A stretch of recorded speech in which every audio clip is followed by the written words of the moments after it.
In the spring, a deep restlessness gripped Blake. He had begun his long-planned novel based on a supposed survival of the witch cult in Maine, but was strangely unable to make progress with it.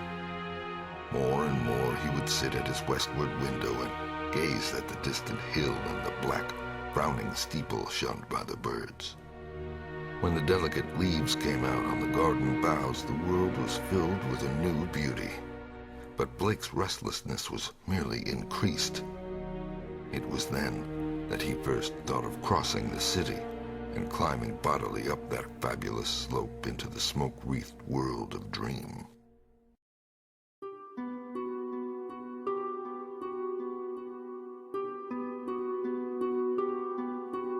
Late in April, just before the eon-shadowed Walpurgis time, Blake made his first trip into the unknown. Plodding through the endless downtown streets and the bleak, decayed squares beyond, he came finally upon the ascending avenue of century-worn steps, sagging Doric porches, and blear-paned cupolas which he felt must lead up to the long-known, unreachable world beyond the mists. There were dingy blue and white street signs which meant nothing to him, and presently he noted the strange, dark faces of the drifting crowds and the foreign signs over curious shops in brown, decade-weathered buildings. Nowhere could he find any of the objects he had seen from afar, so that once more he half fancied that the federal hill of that distant view was a dream world, never to be trod by living human feet. Now and then a battered church facade or crumbling spire came in sight, but never the blackened pile that he sought. When he asked a shopkeeper about a great stone church, the man smiled and shook his head, though he spoke English freely. As Blake climbed higher, the region seemed stranger and stranger, with bewildering mazes of brooding brown alleys leading eternally off to the south. He crossed 2 or 3 broad avenues, and once he thought he glimpsed a familiar tower. Again he asked a merchant about the massive church of stone, and this time he could have sworn that the plea of ignorance was feigned. The dark man's face had a look of fear which he tried to hide, and Blake saw him make a curious sign with his right hand. Then suddenly a black spire stood out against the cloudy sky on his left, above the tiers of brown roofs lining the tangled southerly alleys. Blake knew at once what it was, and plunged toward it through the squalid, unpaved lanes that climbed from the avenue. Twice he lost his way, but he somehow dared not ask of the patriarchs or housewives who sat on their doorsteps, or any of the children who shouted and played in the mud of the shadowy lanes.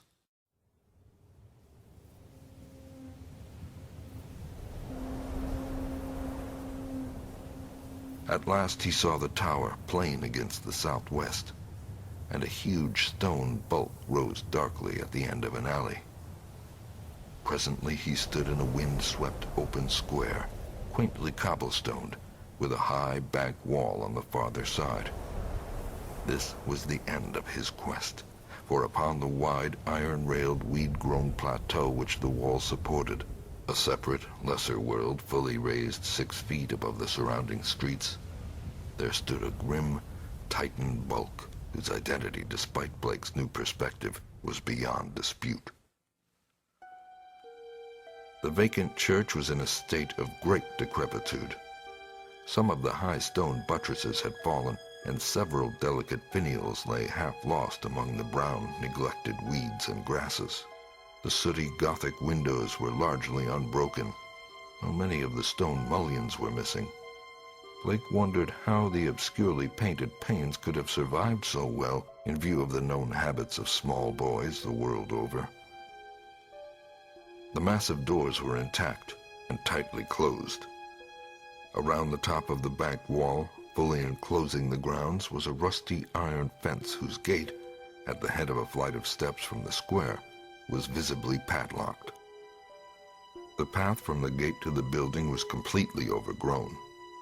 Desolation and decay hung like a pall above the place, and in the birdless eaves and black, ivyless walls, Blake felt a touch of the dimly sinister, beyond his power to define. There were very few people in the square, but Blake saw a policeman in the northerly end and approached him with questions about the church. He was a great, wholesome Irishman, and it seemed odd that he would do little more than make the sign of the cross and mutter that people never spoke of that building. When Blake pressed him, he said very hurriedly that the Italian priest warned everybody against it, vowing that a monstrous evil had once dwelt there and left its mark. He himself had heard dark whispers of it from his father, who recalled certain sounds and rumors from his boyhood. There had been a bad sect there in the old days, an outlaw sect that called up awful things from some unknown gulf of night. It had taken a good priest to exorcise what had come, though there did be those who said that merely the light could do it. If Father O'Malley were alive, there would be many the thing he could tell, but now there was nothing to do but let it alone. It hurt nobody now, and those that owned it were dead or far away. They had run away like rats after the threatening talk in '77, when people began to mind the way folks vanished now and then in the neighborhood. Someday the city would step in and take the property for lack of heirs, but little good would come of anybody's touching it. Better it be left alone for the years to topple, lest things be stirred that ought to rest forever in their black abyss. After the policeman had gone, Blake stood staring at the sullen, steepled pile. It excited him to find that the structure seemed as sinister to others as to him, and he wondered what grain of truth might lie behind the old tales the Bluecoat had repeated. Probably they were mere legends evoked by the evil look of the place, but even so, they were like a strange coming to life of one of his own stories. The afternoon sun came up from behind dispersing clouds, but it seemed unable to light up the stained, sooty walls of the old temple that towered on its high plateau. It was odd that the green of spring had not touched the brown, withered growths in the raised, iron-fenced yard. Blake found himself edging nearer the raised area and examining the back wall and rusted fence for possible avenues of ingress. There was a terrible lure about the blackened vein which was not to be resisted. The fence had no opening near the steps, but round on the north side were some missing bars. He could go up the steps and walk round on the narrow coping outside the fence till he came to the gap. If the people feared the place so wildly, he would encounter no interference. He was on the embankment and almost inside the fence before anyone noticed him.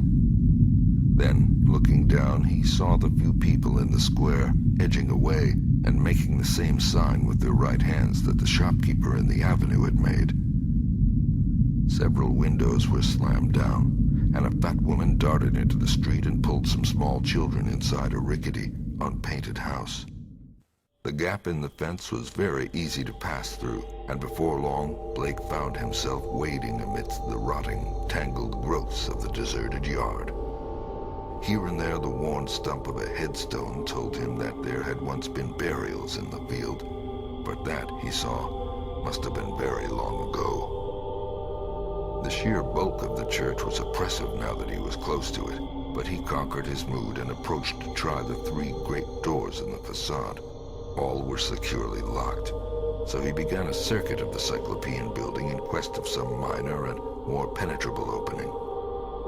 Even then, he could not be sure that he wished to enter that haunt of desertion and shadow. Yet the pull of its strangeness dragged him on automatically. A yawning and unprotected cellar window in the rear furnished the needed aperture.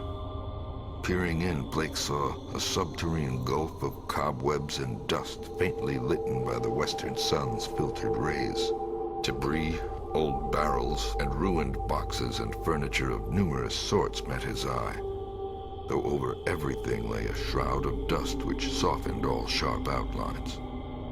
The rusted remains of a hot air furnace showed that the building had been used and kept in shape as late as mid-Victorian times.